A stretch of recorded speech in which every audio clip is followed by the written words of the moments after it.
Hello നമസ്കാരം. അപ്പോൾ ഇന്നത്തെ വിഷയം എന്ന് വെച്ചാൽ നമ്മുടെ രണ്ടാഴ്ച ബിഗ് ബോസ് താരം RJ ബിൻസി എന്നൊരു രണ്ടാഴ്ച ബിഗ് ബോസിൽ പോയിട്ട് തിരിച്ചു വന്നിട്ടുണ്ടല്ലോ ഒരു യുവതി. ഈയിടയ്ക്ക് മറ്റേ അപ്പനും അമ്മയ്ക്കും ബൈക്ക് എടുത്ത് കൊടുക്കുന്നു, ഭയങ്കര ചിരിയും പ്രസനം, അനിയത്തി കുട്ടിയോട് ഭയങ്കര സ്നേഹം, അതിൻ്റെ ഒരു ലീലാവിലാസങ്ങൾ പുറത്തു വന്നിട്ടുണ്ട്.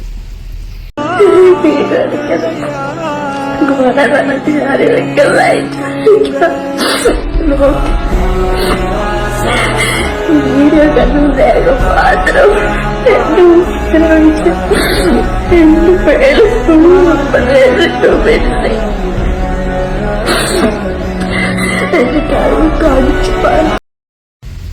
സ്വന്തം അനിയത്തിയെ ഉപദ്രവിച്ച് അവനെ പിച്ചി മാന്തിയും കടിച്ചും ഒക്കെ ഉപദ്രവിച്ചിട്ട് തൊട്ടപ്പുറത്ത് ഭൂമി പോയി പാട്ടിട്ട് രസിച്ച് നിന്ന ആളാണ് നമ്മുടെ ഈ സോഷ്യൽ മീഡിയയുടെ ഫ്രണ്ടിൽ വന്നിട്ട് ഈ ചിരിയും ഈ അനിയത്തി കുട്ടിയുടെ സ്നേഹവും. അനിയത്തി കുട്ടി പറയുന്നുണ്ട്, ഈ ക്യാമറയ്ക്ക് മുന്നിൽ കാണുന്നൊന്നുമില്ല, വെറും പ്രഹസനം മാത്രമാണ്.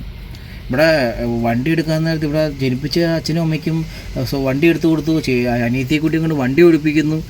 എന്തൊക്കെ പ്രഹസനമായിരുന്നു ഈ ബിഗ് ബോസിൽ പോയി. സംഭവം ഇത് സത്യത്തിൽ എനിക്ക് തോന്നുന്നത് എന്താ വെച്ചാൽ ഇപ്പം ഈ പ്രശ്നം എന്താണെന്ന് വെച്ചാൽ ബിഗ് ബോസിൽ പോയി പുള്ളിക്കാരിക്ക് 2 ആഴ്ച നിൽക്കാൻ പറ്റുള്ളൂ. ഈ 2 ആഴ്ച നിന്നിട്ട് പുള്ളിക്കാർ ഒന്നും തന്നെ ആയില്ല. ആ ഒരു ഫ്രസ്ട്രേഷൻ കൊണ്ടാണ് ഇപ്പോൾ എന്തൊക്കെയോ കിടന്ന് കാണിച്ചു കൂട്ടുന്നുണ്ട്.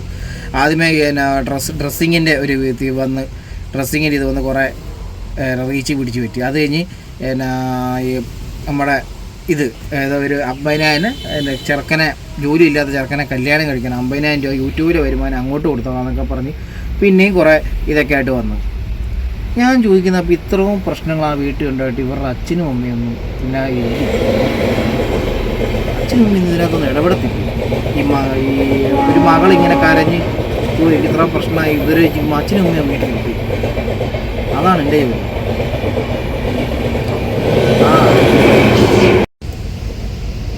ചിരിയാണ് മെയിൻ. ഇത് ഭയങ്കര ചിരിയായിരുന്നു. ഈ ചിരിക്കുള്ളിൽ വെറും പ്രഹസനം മാത്രമാണ് ഇപ്പോൾ എല്ലാവർക്കും മനസ്സിലായി കാണും. എന്തൊക്കെ പറഞ്ഞാലും ബിഗ് ബോസിൽ പോയിട്ട് ആകെ 2 ആഴ്ച വിരുന്ന് പോയിട്ട് വരുന്ന പോലെ പോയിട്ട് വന്ന ടീമാണിത്. അത് മറ്റേ 50,000 രൂപ അങ്ങോട്ട് കൊടുക്കാം, ചെറുക്കന് ജോലിയൊന്നും വേണ്ട എന്ന് പറഞ്ഞ ടീം. പിന്നെ ഇപ്പോൾ കുറേ ഡ്രസ്സിങ്ങിനെ കുറേ ഇതാക്കിയായിട്ട് വരുന്നുണ്ട്. പക്ഷെ ഒന്നും അങ്ങോട്ട് റീച്ച് ആവുന്നുമില്ല, അങ്ങ് വൈറലാവുന്നുമില്ല. അതാണ് പുള്ളിക്കാരുടെ മെയിൻ പ്രശ്നം.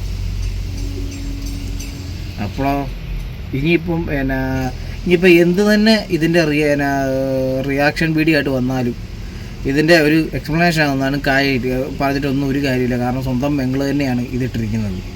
അത് വരണ്ട, എന്നെ അതുകൊണ്ടാണ് ഇങ്ങനെയാണെന്ന് പറഞ്ഞ് വരണ്ട.